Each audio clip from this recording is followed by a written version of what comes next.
Hello नमस्कार दोस्तों, आपका मेरे इस यूट्यूब चैनल पे बहुत बहुत स्वागत। दोस्तों मैं आपके साथ आपका दोस्त माही सर। दोस्तों मैं आपके BSc यानी कि प्री डीलर जो एग्ज़ाम हुआ है कल आपका 31 अगस्त को, उसका जो सॉल्यूशन था हिंदी का, इससे पहले मैंने आपको इंग्लिश का दिया और आज मैं आपको हिंदी का सॉल्यूशन दे रहा हूँ दोस्तों।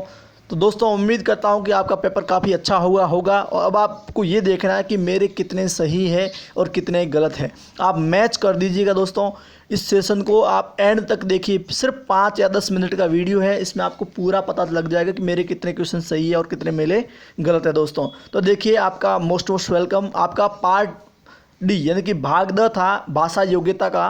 उस भाषा योग्यता में आपके हिंदी के कुछ क्वेश्चन थे, यानी कि कुछ क्वेश्चन थे, उसको आपको देखना है कि कितने आपके सही हो रहे हैं कि कितने आपके गलत हो रहे हैं। तो बिल्कुल आप जुड़े रहिए मेरे से, एंड तक देखिए इसको। तो देखिए, असंगत विकल्प यानी कि जो 171 नंबर सवाल है, इसमें सवाल पहला क्वेश्चन है असंगत विकल्प ने। असंगत क्या है इसमें? तो पहला देखिए, अभिधन, निधन, आसधन, इसको अभिन्यास कहते हैं। ये अभिधन, विधन, आपत्ति, और ये अनुसंगिक का है, और ये सुधन, स्थूधन अ। तो इसमें सही ऑप्शन यानी कि इसमें असंगत विकल्प गलत कौन सा है वो देखना है गाइज। तो इसमें गलत है आपका सी ऑप्शन, एकदम गलत है।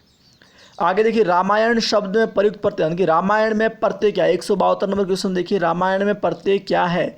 तो रामायण में राम धन अयन, अयन प्रत्यय है। फिर 173 के अंदर देखिए, निम्न में से कौन सा शब्द निशंक का पर्याय शब्द नहीं है? निशंक का पर्याय शब्द आपका सुरक्षित है, निर्भय है, निश्चित है, निस्संग नहीं है। तो ऑप्शन डी आपका सही होगा। बैठ गए सब तरु छाया में पंक्ति में रेखांकित शब्द का शुद्ध रूप क्या है? तो देखिए, बैठ गए सब तरु छाया में, रेखांकित शब्द यहाँ पे वैसे कुछ नहीं दिख रहा, लेकिन तरु छाया है, और तरु छाया सही शब्द होता है तरु छोटा, च आधा, छा धन या, तरु छाया। सी ऑप्शन आपका सही होगा। फिर प्रसिद्ध एक उपन्यास है जिसका नाम है गोदान। 175 देखिए, गोदान के लेखक है मुंशी प्रेमचंद। ऑप्शन बी आपका एकदम करेक्ट होगा। इसके बाद आगे चलते हैं 176 में, यदि मन लगाकर काम करोगे तो सफलता प्राप्त करोगे। ये एकदम फैक्ट है। वाक्य का प्रकार देखना है, ये कैसा वाक्य है? तो देखो, ये शर्त वाला वाक्य है। देखो, यदि मन लगाकर काम करोगे तो सफलता प्राप्त करोगे, यानी कि मिश्र वाक्य है। ऑप्शन आपका बी सही है। 177 में देखिए गाइस, निम्नलिखित में से तत्पुरुष समास का उदाहरण है। तत्पुरुष समास का उदाहरण कौन सा है? तो देखिए, यथाशक्ति नहीं है, अविभाव समास है, प्रतिदिन भी नहीं है, आमरण भी नहीं है, ये सारे अविभाव समास के उदाहरण हैं। तो सही होगा आशातीत, ऑप्शन ए। 177 में ऑप्शन ए आपका एकदम करेक्ट है। इसके बाद देखिए दोस्तों, सरस का विलोम शब्द क्या है? सरस का विलोम शब्द है नीरस। सरस, जिसमें रस हो, जिसमें रस ना हो, नीरस। 179 में देखिए, 179 में सोने में सुगंध होना मुहावरे का, यानी कि सोने में सुगंध मतलब सुंदर वस्तु में और गुण होना। तो इसका ऑप्शन सी सही होगा। इसके बाद 180 नंबर देखिए, अग्नि का पर्याय नहीं है। अग्नि शब्द का यानी कि मयूख शब्द है, इसमें अग्नि का ये पर्याय शब्द नहीं है। पावक है, वहनी है, कृषाणु, लेकिन मयूख नहीं है। इसके बाद आगे चलते हैं। देखिए, बिल्कुल फटाफट अपने सवालों को मिलाते रहिए और कमेंट बॉक्स में बताइएगा आपके सवाल कितने सही हो रहे हैं। फिर देखिए, कौन सा समस्त पद मध्यम पद लोपी तत्पुरुष का उदाहरण नहीं है? तो ये है वन मानुष। इसके बाद देखिए, किस विकल्प में ई प्रत्यय का प्रयोग नहीं हुआ है? ई प्रत्यय विचारणी में है, सॉरी पाणिनि में है, मानवीय में है, भौदी में है, लेकिन विचारणीय में नहीं है। ऑप्शन बी करेक्ट होगा। एक अकेला, दो 11 का, यानी कि एक तो अकेला होता है, दो होते हैं, 11 हो जाता है। इसका मतलब संगठन में शक्ति होती है। Option B correct. 184 नंबर देखिए, वह हथियार जो हाथ में थाम कर चला जाता है, हाथ में थाम कर जिसको हम चलाते हैं उसको हम कहते हैं शस्त्र, और जो हम फेंक कर चलाते हैं उसे बोलते हैं हम अस्त्र। तो इसमें ऑप्शन बी सही होगा। इसके बाद 185 नंबर क्वेश्चन में देखिए, व अनंग, अन्न प्लस अंग, यानी कि अन्न मतलब नहीं, अंग मतलब शरीर, यानी कि नहीं, यानी कि बिना शरीर का। ऑप्शन इसमें सही सी सही होगा। 186 नंबर क्वेश्चन देखिए, वाक्यांश के लिए एक शब्द के संदर्भ में असंगत सुनिए। कौन सा इसमें असंगत है?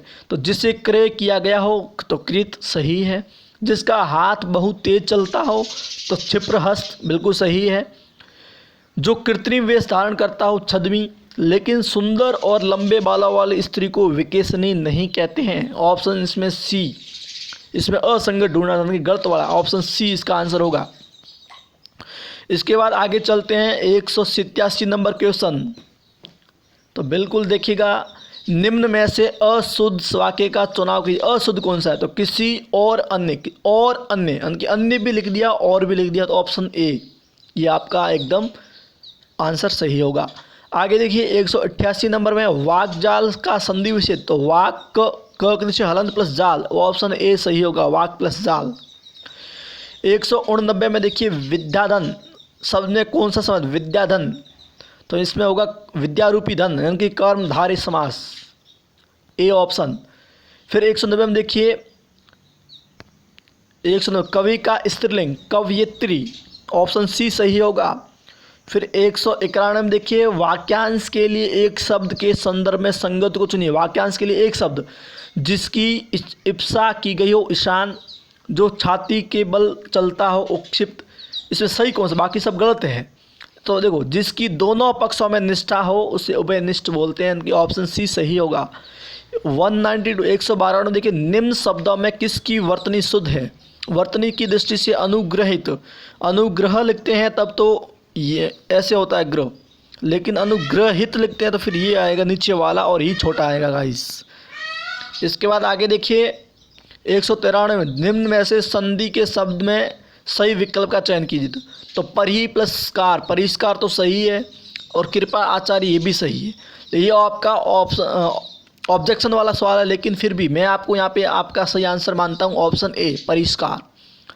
फिर आगे देखिए 194 में किस विकल्प में इत प्रत्यय का प्रयोग तद्धित रूप में किया हुआ है? तो वह आपका दुखित। आगे 195 में देखिए अवधूत का अर्थ क्या है? तो अवधूत का मतलब एकदम मस्त और फक्कड़ आदमी, तो मस्त और फक्कड़। आगे देखिए 196 नंबर क्वेश्चन में निम्नलिखित में से कौन सा शब्द निर उपसर्ग से नहीं बना? तो वो निर्वचन है, निर्वाह है, निर्मूल है, लेकिन नृत शब्द है ये निर उपसर्ग से नहीं बना।